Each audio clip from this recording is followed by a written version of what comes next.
Federal Reserve Chairman Jerome Powell testified yesterday and today before the House and Senate committees that oversee the Federal Reserve. And while these testimonies are typically dry affairs, there was more attention than usual on the hearings after President Trump's numerous messages and public demands for the chairman to lower interest rates. Did the chairman offer a good explanation as to why he and his colleagues decided that the interest rate should remain where it's at? Here to talk about that is Congressman Marlin Stutzman, a member of the House Financial Services Committee, where the chairman testified yesterday. He represents the 3rd Congressional District of Indiana. Representative Stutzman, welcome back to Washington Watch. Good to see you. Thanks, Tony. Always good to be with you. Did you get a good explanation yesterday as to why the interest rates have not come down? Well, you know what? I don't know if Chairman Powell is an attorney, but he gave an answer like an attorney, I guess. Didn't give a really clear answer. You know, the Fed does have a dual mandate. Their focus is supposed to be keeping inflation around the 2% mark and then also full employment. Well, we have both of those, and inflation has been held in check and is actually coming down, and also employment is fairly strong. And that was why I asked him the question about housing. The housing market is about as flat as we've seen since the recession, almost 15 years ago. And there really was no good answer about why keeping the interest rates where they're at now be other than the fact that he's kind of, muzzled because he's got to take all sectors into consideration, including agriculture, manufacturing, and then, of course, the housing market. But my belief is that we really are holding Americans, they're stuck in this economy because of the interest rates. And my hope is that he would take, not only, our thoughts, but also the president's and vice president's thoughts into consideration, because we're hearing from our constituents that they're really, stuck in a spot where it's not easy to move from one house to another. So the role of this monetary policy of when you have a hot economy, interest rates are, when inflation is going up, you raise interest rates to cool things off. But if you keep it too long, you have the potential of stalling out the economy. And as you've pointed out, housing sales are going down, construction is down because the cost of borrowing money is pretty high.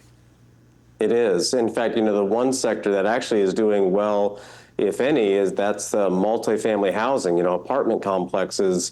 Those are being built because people are able to charge rent because simply, folks aren't able to buy. In fact, the average age for young individuals to buy a house used to be around the 28-year-old mark, and now it's around the 35 to 38-year-old mark. So young people just aren't in a spot to be able to buy. And that's not a good thing. Because home ownership has a profound, there's two things that impact people's thinking and their citizenship engagement. Number one is when they have children. Number two is when they buy a house. They become more fiscally conservative when they buy a house and become a homeowner, and they become more socially conservative when they have children. That's exactly right. And, it's just that ownership piece that makes us all behave differently, because we're not going to let the grass grow out front because we don't want to be that house on the block. We want to make sure we keep our house up because it holds its value.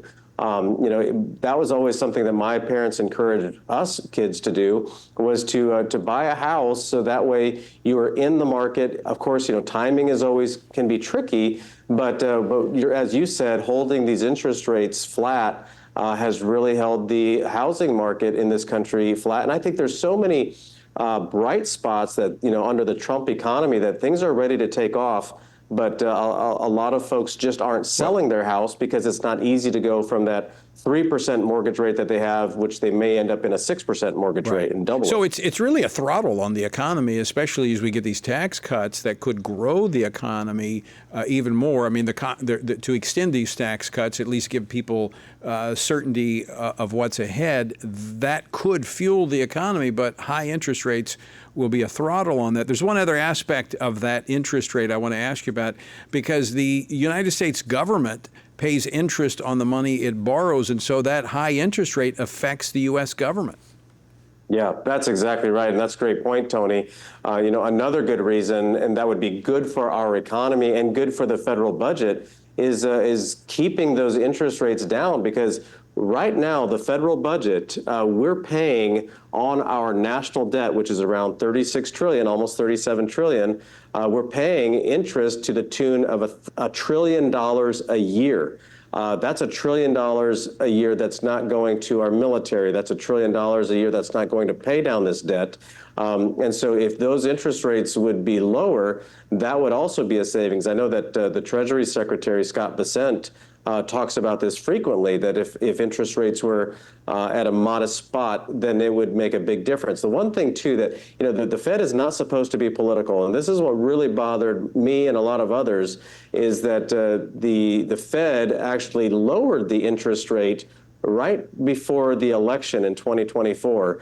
And I've generally, said, hey, they're a steady hand at the wheel, but that really made me think twice about their political lens, because by lowering that interest rate right before the election, it felt like they were trying to give the economy a boost for Kamala. So again, I'm sure they've got a different answer on that, but the timing is everything when they do this.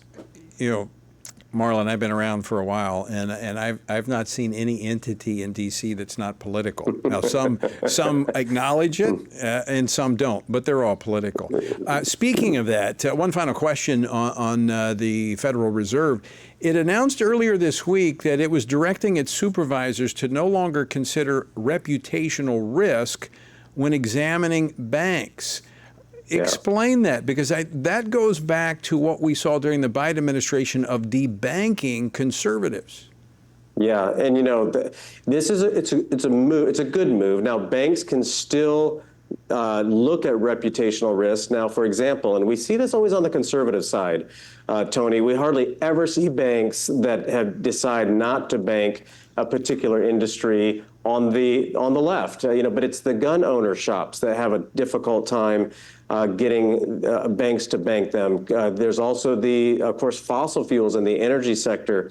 You've got this ESG that was running around for some time, and it is still there, but environmental social governance, it's government's way of controlling the economy on that social level, because they don't like fossil fuels, or they don't like the Second Amendment, and they don't support Americans' ability to own a gun to not only defend themselves, but it's our constitutional right. But this is a good move to make sure that we as citizens are protected. Now, we need to keep track of those banks that do this, and I think the private sector, the free market, can help monitor that as well. Agree that it's a good move, but I ask you, is it a move that they're making out of fear that the Trump administration, by executive order, might lean in on this issue?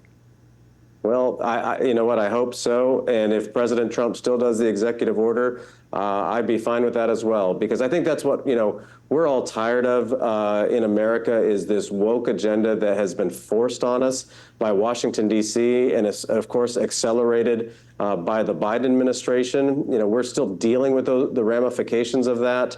But, these agencies, boy, like you said, they are political. They're deeply entrenched. I had dinner, it was one time with Justice Scalia, and he said, guys, don't fool yourselves that you think that the Supreme Court justices aren't political. They are. They all go to the same cocktail parties together, and they like to talk politics.